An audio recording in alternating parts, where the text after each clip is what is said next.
para ese tiempo ya Boeing había absorbido a AMD, ¿sí? En el que a partir, Boeing como fabricante le dice a la ley, pues esta aeronave fue diseñada realmente para una vida muchísimo más larga. Entonces, mientras se genere un programa de mantenimiento adecuado, ya no para una aeronave vigente, la podemos mantener en condiciones de aeronavegabilidad.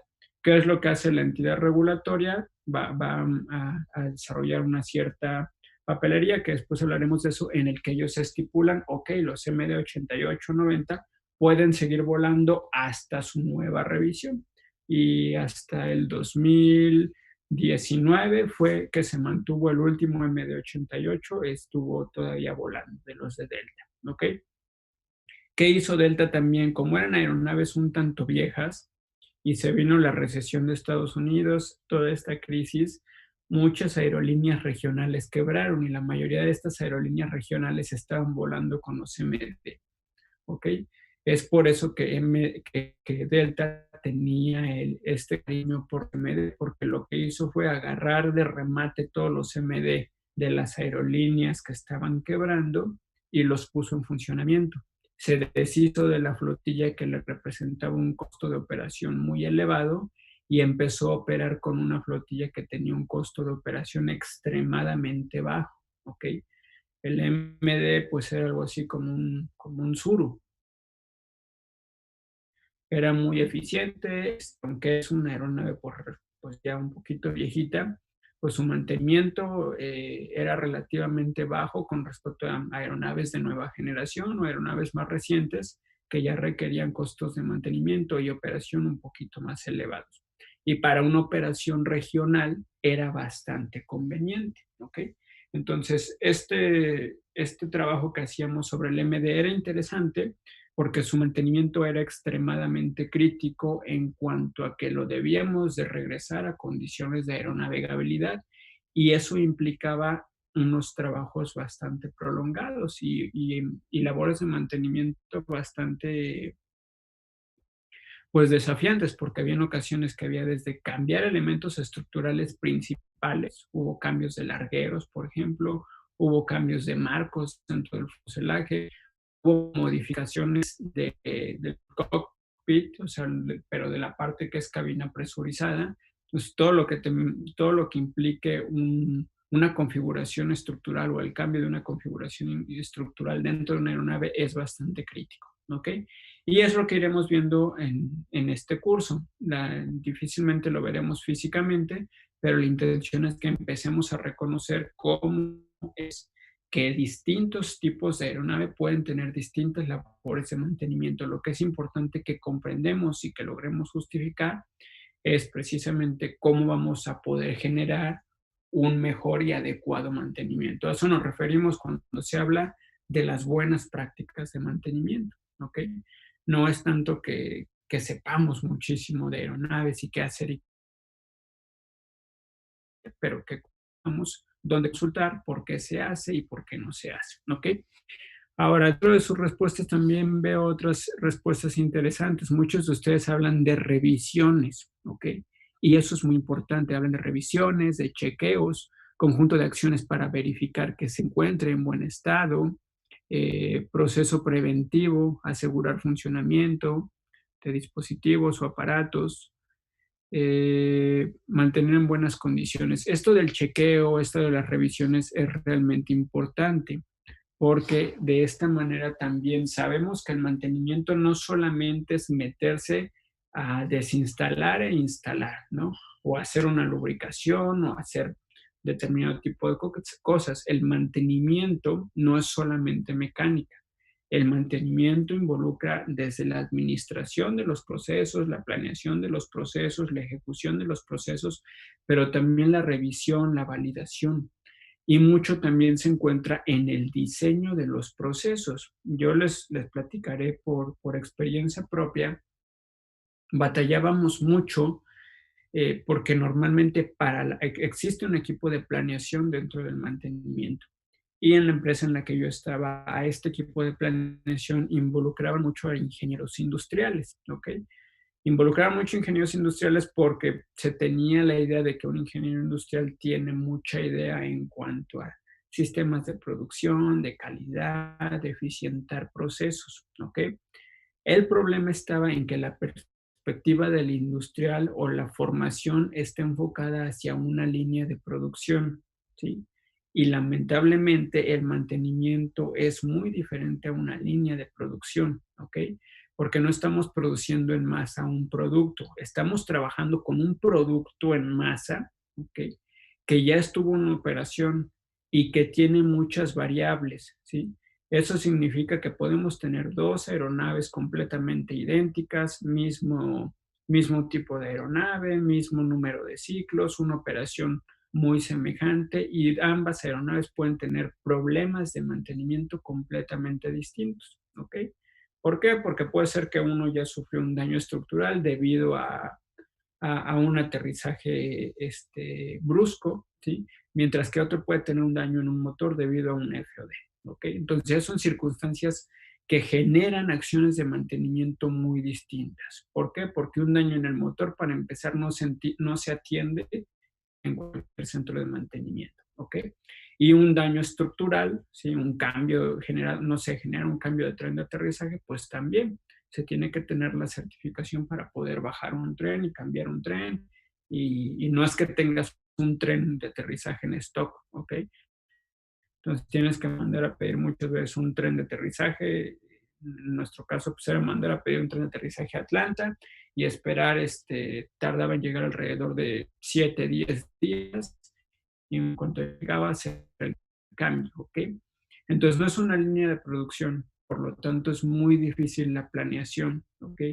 Pero se prevé que ciertas cosas se pueden y que ciertas cosas no se pueden. Entonces a mí me ocurría mucho, yo era supervisor de mantenimiento y muchas veces me llegaba mi paquete de mantenimiento de estas son las tareas y esta es la programación que se tiene para esta aeronave, ¿ok? A mantenimiento mayor, llega 5 días aproximados de mantenimiento mayor, un mantenimiento tipo Charlie, y los primeros 5 días era inspección inicial, ¿ok? Pero dentro de esos 5 días a veces me metía en ciertas pruebas operacionales que yo ya no podía hacer, ¿sí? Si dentro de esos 5 días ya habíamos metido el avión al lavado, quiere decir que ya habíamos bajado varios de los sistemas, a veces ya hasta habíamos bajado motores y me pedían hacer una presurización, ¿ok? Entonces realmente en ese momento no se podía y eso se debía a un desconocimiento de los sistemas para hacer la planeación del mantenimiento, ¿ok? Y a esto lo que voy, es importante que comprendamos, mantenimiento no solo es mecánica y no solamente son fierros, ¿ok? Es muy recomendable que tengamos cierto conocimiento sobre los fierros, sobre la mecánica que se va a ejercer dentro de la aeronave, pero también mucho de la labor de ustedes es que reconozcan qué es lo que se tiene que gestionar, ¿ok? Ustedes se están formando no para ser mecánicos en aviación, ¿ok? No, no es la intención. Ustedes se están formando como profesionistas del área aeronáutica. Va a ser muy enriquecedor que ustedes puedan llegar a conocer algo de la parte mecánica. Los haría mucho mejores ingenieros, ¿ok? Pero recuerden, ustedes no están hechos realmente para ejercer la mecánica, sino para administrarla, gerenciarla, coordinarla, ¿ok? Pero para llegar a ese punto es muy importante que tengan el pleno conocimiento de todo el proceso, ¿ok? Y les reitero, el mantenimiento no solamente va a ser la mecánica sobre la aeronave, es todo el proceso alrededor de que realmente logremos mantener la aeronave en condiciones de aeronavegabilidad. Entonces, si nos damos cuenta y concluimos en esto, el mantenimiento como tal nos va a permitir mantener en ciertas condiciones un equipo, el que sea. Y el mantenimiento aeronáutico nos va a permitir mantener en condiciones de aeronavegabilidad el equipo con el que estamos operando. Para llegar a este punto es muy necesario que exista una correcta planeación, una correcta administración, una correcta coordinación y el ejercer las buenas prácticas de mantenimiento. ¿Ok? Hasta aquí alguien que quisiera hacer. Profe, se escuchó, se cortó cuando hizo la pregunta, no se escuchó muy bien. Que alguien tiene algo que comentar, algo que quiera compartir, una pregunta hasta este primer momento. No, profe, todo bien. Nada más que sí se está cortando a lo largo de cuando está hablando se corta un poco. Ok. Porfa, cuando empiece a pasar, no importa, pídanme que lo repita. O sea, no tengan miedo de interrumpirme o si me lo quieren poner por el chat. La intención es que sí les logre llegar toda esta transmisión de información, ¿sale? Entonces, ¿nadie tiene alguna duda hasta el momento? No, profe, todo bien. No, profe, todo claro. Ok. Ahora, pregunta número 2 nos hablaba sobre explique las necesidades de realizar labores oportunas de mantenimiento en el sector aeronáutico. ¿Ok? Y vamos a leer algunas de las respuestas. Los primeros decían, la intención es prevenir o corregir una falla que como consecuencia repercuta en vidas humanas o pérdidas económicas. Otra respuesta nos dice, en primera instancia sirve para alargar lo más posible su buen estado y evitar reparaciones mayores a niveles más grandes, sirve para evitar accidentes. ¿Ok? Recordemos, no es tanto que alarguemos, no es un objetivo primario. ¿Ok? Sí podemos llegar a alargar, pero sería una consecuencia de una muy buena labor de mantenimiento. ¿Ok? Ahora, cuando se diseñan estos equipos, normalmente vamos a tener factores de seguridad, ¿ok? ¿Alguien recuerda lo que es un factor de seguridad? Probablemente lo vieron en flexión, tal vez en mecánica de sólidos que aplicaban un factor de seguridad. ¿Alguien sabe qué es un factor de seguridad? Yo de lo que me acuerdo, profe, era como una tolerancia que se tenía, que tenías que dejar como para una falla, algo así, Ok, después del máximo. Ujú. exactamente. Por ejemplo, ustedes calculaban normalmente deflexiones, empotraban su viga y iban a calcular el desplazamiento que puede llegar a tener una determinada viga cuando aplicamos determinada fuerza, ¿ok? Ese tipo de cálculos lo que se hace son iteraciones para que ustedes sepan cuánta deflexión genera determinada fuerza, pero si esa fuerza ustedes la están aplicando de manera cíclica, ¿sí? Va a llegar un momento en el que sí generan un estrés, ajá, sí generan fatiga sobre dicha pieza. Ustedes probablemente analizaban casos prácticos y de manera teórica y considerando un empotramiento en el que hay cero desplazamientos en el empotramiento en cualquier eje, ¿ok? En la vida real, pues realmente sí tenemos desplazamientos, ¿ok? Y sí nos vamos a dar cuenta que cualquier ciclo de operación va a generar una fatiga, ¿ok? Y el factor de seguridad era determinar, ¿sí? Como dice su compañero, una especie de tolerancia, no es tanto una tolerancia, pero es saber yo quiero diseñar una viga que soporte 100 ciclos, ¿ok? Entonces, probablemente no la voy a diseñar para que el ciclo número 100 falle, sino que voy a asegurar que va a soportar 100 ciclos porque por diseño sabemos que es una viga que puede llegar a soportar hasta 150 ciclos, ¿ok? ¿Cuál fue el factor de seguridad aquí? 1.5, ¿ok? Va a cumplir el 100% de los ciclos para que esté diseñada y le vamos a dar un margen de 50% más, ¿ok? En aviación no es como en otros lados que podemos decir, bueno, aguanta un poco más, ¿ok? En aviación la regulación y la norma nos permite decir que si el fabricante en conjunto de la autoridad me está diciendo que determinada pieza está desarrollada para 100 ciclos, independientemente de que se encuentre en buen estado, no la puedo llevar a un ciclo 101, ¿ok? Si la llevo a un ciclo 101, yo ya estoy irrumpiendo con una norma y pueden estarme quitándome mis permisos como permisionario para desarrollar para explotar, perdón, un servicio aéreo. ¿Ok? Entonces, si el fabricante en conjunto de la ley mandatoria o de la norma me dicen que una pieza está desarrollada para 100 ciclos, 100 ciclos se van a desarrollar.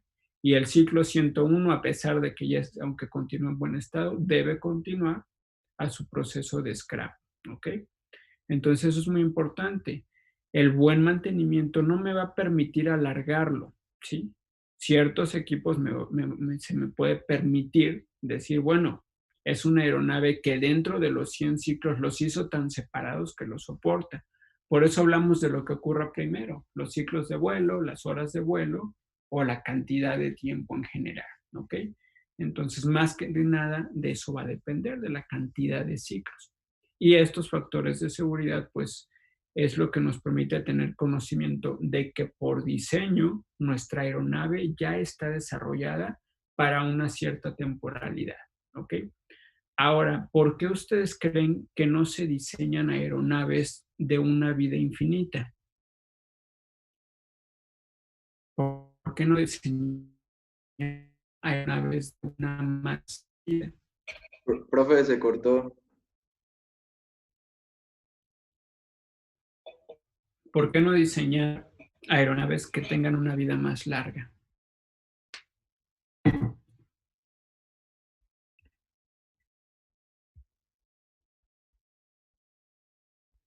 ¿Me escucharon? Sí, prof. Puede ser porque las normas y regulaciones van cambiando constantemente, entonces puede ser que no entre en las mismas normas. Ok. Bueno, tal vez porque la pregunta es, ¿por qué las normas se establecen que el producto debe tener cierta vida?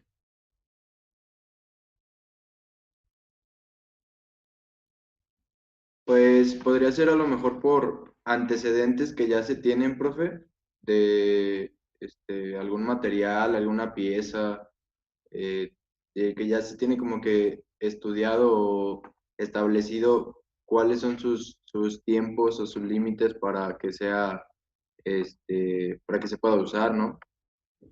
Ok. Eso es importante. ¿Alguien más? Podría influir quizá que se espera que en la vida que se tiene programada, a cuando se supone que esta vida acabe o llegue a su límite, ya va a haber tecnología nueva que lo supere por mucho. Ok, también eso es importante.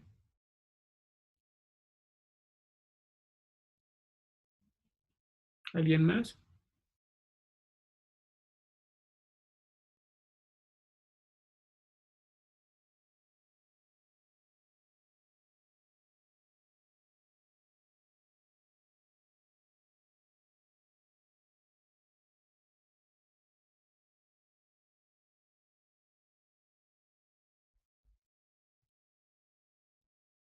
Ok. La mayoría son respuestas correctas. Una, existe un marco legal porque sabemos que sí existe una caducidad, ¿ok? Aunque tengamos muy buenos materiales, la operación forzosamente va a generar un desgaste, ¿ok? Puede no ser un desgaste significativo, ¿ok? Hay materiales de uso aeronáutico que siguen siendo completamente útiles para otro tipo de operación, ¿sí? O sea, realmente hay materiales que terminan, que continúan aún en muy buen estado, sin embargo, ya se encuentran en aplicación de uso aeronáutico, ¿no? Una muestra de ello son prácticamente todas las secciones metálicas en las que encontramos todavía en nuestras aeronaves, ¿ok? La mayoría de ellos aún tienen muy buenas condiciones de resistencia, tienen muy buenas condiciones de elasticidad.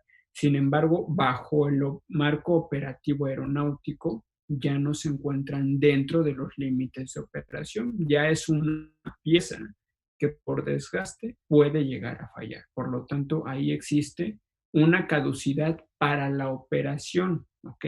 No quiere decir que el material ya no sirva, quiere decir que el material o el equipo en este caso ya no es apto para la operación para la que fue fabricada. Entonces, con ese antecedente de que va a existir un desgaste por operación, es que la norma nos va a solicitar que haya indicadores de cuándo un elemento o componente deja de ser aplicable para su operación, deja de ser útil, ¿ok? Y ojo, no quiere decir que ya no sirva. Sí, nuevamente, quiere decir que ya no es útil para la operación a la que estamos trabajando. ¿Ok?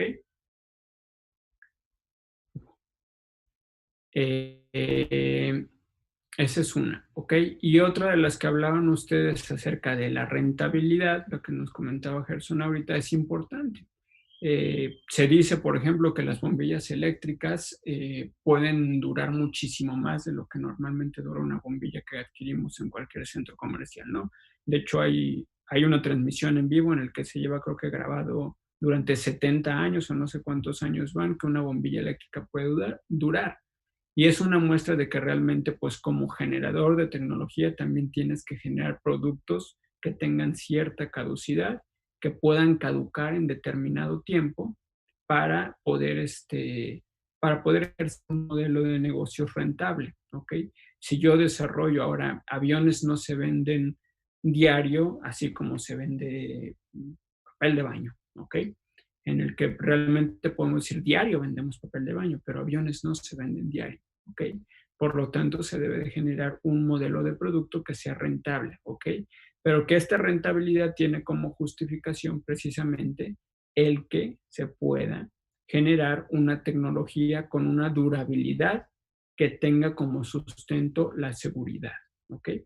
Y como decía también su compañero Daniel, tenemos que saber que la tecnología avanza y que en algún momento los productos tienen que ir evolucionando y reemplazándose. Y el margen de tecnología o de tecnificación no es tan grande. El margen de innovación en aviación no es tan grande desde el punto de vista de que las aeronaves que están volando hoy en día son tecnología de punta, pero que se viene desarrollando desde hace varios años, ¿ok? Y las aeronaves que van a comenzar a volar en un futuro van a tener también este margen de tecnología de punta con respecto a lo que actualmente estamos viviendo, ¿ok? Por eso es que vamos a decir que una aeronave nunca se termina de diseñar, siempre va a estar expuesto a mejoras. Si hay aeronaves que están en operación y que de repente Boeing o Airbus dice, hay una actualización nueva sobre el equipo, ¿ok? Hay una modificación y todas las aeronaves de tal serie, de tal tipo, están como candidatos a ciertos cambios, a ciertas modificaciones para mejorar su eficiencia, para X o Y situación, ¿ok? Algunas de ellas son por corregir algún detalle de ingeniería y algunas de ellas son para mejorar las condiciones de mantenimiento, ¿ok?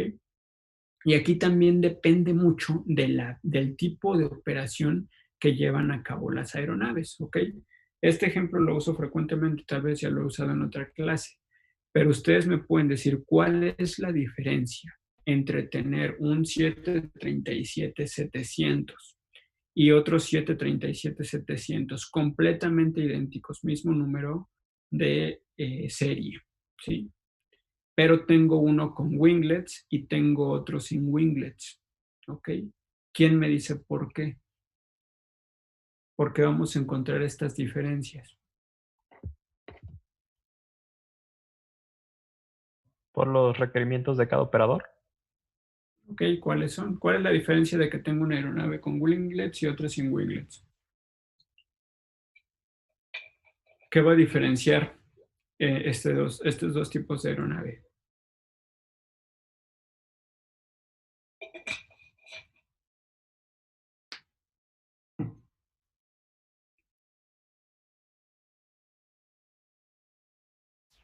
Puede ser que el que tiene los winglets lo requiere porque las zonas o las rutas que principalmente opera, pues requiere aumentar su eficiencia, a diferencia del otro que opera rutas más cortas y no es tan necesario el proceso. No tanto. ¿Para qué sirven los winglets, para empezar? Para eliminar un poquito de los vórtices. O sea, sí, pero no es muy técnica esa respuesta. ¿Para qué sirven los winglets? Es Más para bien es como, reducir la estela que produce pues el viento que pasa a través del ala, ¿no? Ok. O sea, sí, pero bueno, le vamos a llamar a las cosas por su nombre, ¿ok? Los winglets nos van a ayudar para reducir la resistencia inducida, ¿ok? Parte de la resistencia inducida la podemos interpretar físicamente como vorticidad o como las estelas, pero la resistencia inducida son muchísimas más componentes de vuelo, ¿ok? Eso es aerodinámica. Entonces, nosotros vamos a recomendar como fabricantes que una aeronave cuente con winglets si yo estoy buscando disminuir la resistencia inducida que generan mis superficies alares, ¿ok? Y por lo tanto, al yo estar agregando winglets y reducir esta resistencia inducida, estoy incrementando la efectividad de mi ala, ¿ok? Ustedes o el fabricante, que en este caso cuando calcula la superficie alar, lo calcula en función del peso que desea levantar, en función del máximo peso de despegue, pero teniendo en consideración de que existe una resistencia inducida que resta efectividad de la superficie alar. Y normalmente vamos a tener o vamos a considerar que la efectividad de una superficie alar